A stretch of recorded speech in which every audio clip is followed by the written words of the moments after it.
The sermon today is titled, Living Your Life to God in the 21st Century. And you remember, you that are hanging around here, we started a series of sermons on the Christian faith in the 21st century. And this is following on that series, Living Your Life to God in the 21st Century.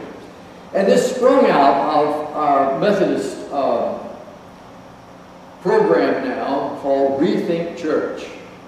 And I hope if you have a computer, you've gone on and put in on Google Rethink Church and have looked at that site. Had a lot of interesting stories about churches this week doing all kind of amazing things. The lead-in on Rethink Church, as you recall, is what if church was a verb?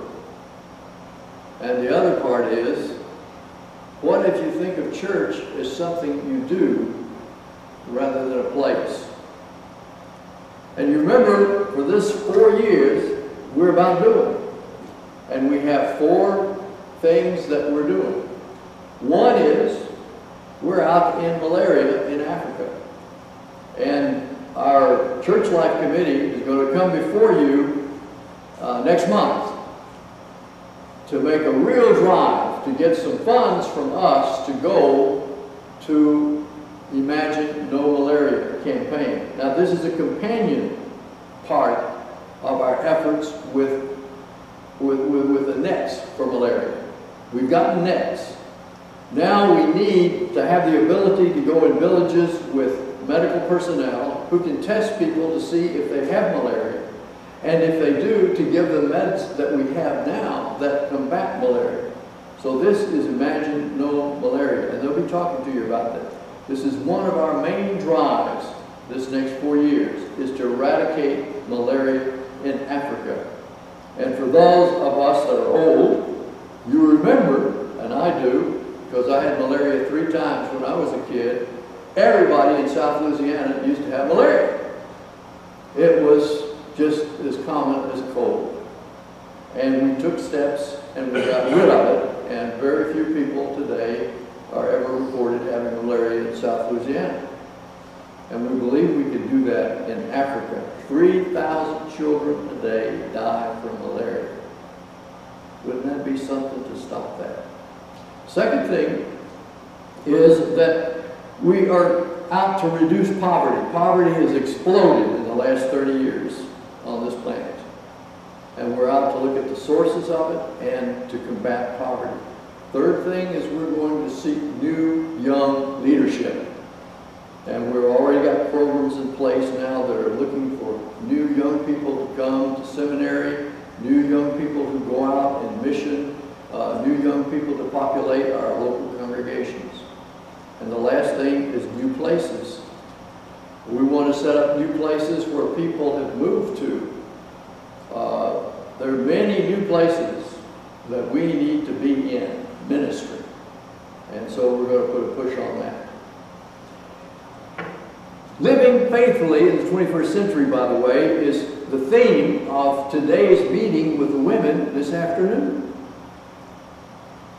And so it should not come as a surprise for us to look at the whole issue, what it means to live to God in the 21st century.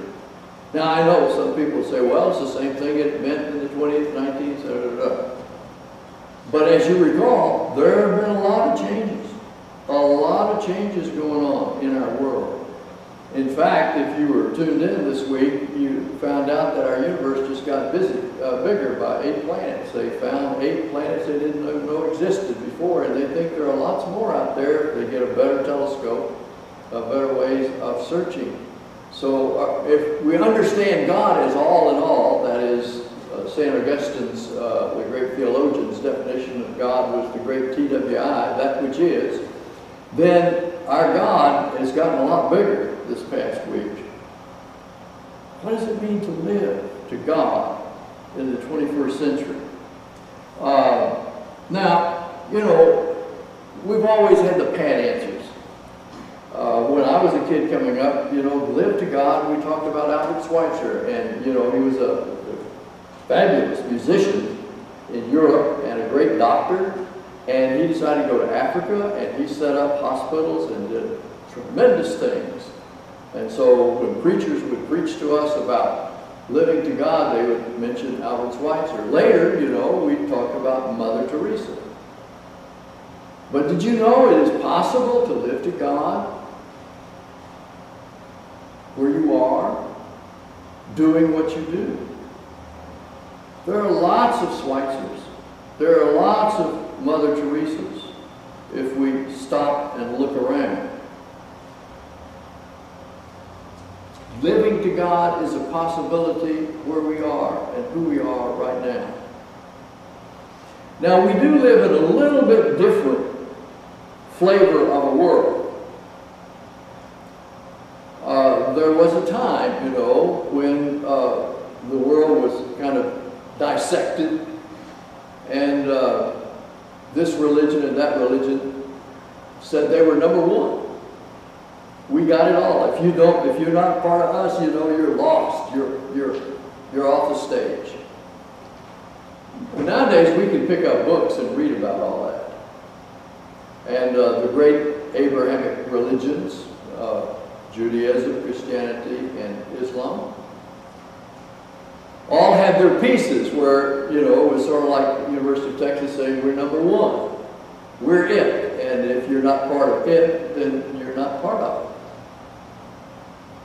And if you go and you read your history and you read the scriptures, you will find that those additions got dropped in later for various purposes. If you read the scriptures, Jesus was pretty humble. Even Paul was pretty humble. And a lot of that stuff that we have kind of swelled our chest about was written in later. If you go and you read the scholars in the New Testament, the Old Testament, and the Quran. The fact is, there ain't no number one. And we need to get over it. We live in a world of many varieties and expressions of what it means to be a human being. But at the base of them all is that you shall love the Lord your God with all your heart, mind, soul, and strength, and your neighbor as yourself. And if you read any of the great religions of the world, you will see that as the heart. And what does that mean for us now, living as we do? Do we use our religion for the purposes of hate? For the purposes of division? For the purposes of looking down our nose at somebody else? And you know, if you do that to other people, you even do it to your own. Have you noticed that? If we get a little snooty and start raising our nose and looking down at other people, it's interesting, you know, that suddenly we begin to look down a little bit on those we love. Because it's a kind of an urge, a pattern, you know, to be better than other people. And my pain and misery is always caused by those people who I want to look down on. That's a disease. If we read closely all of the great religions, they were misogynists. Did I pronounce that right? Misogynist. Misogynist. If you look that up in the dictionary, that means woman hater.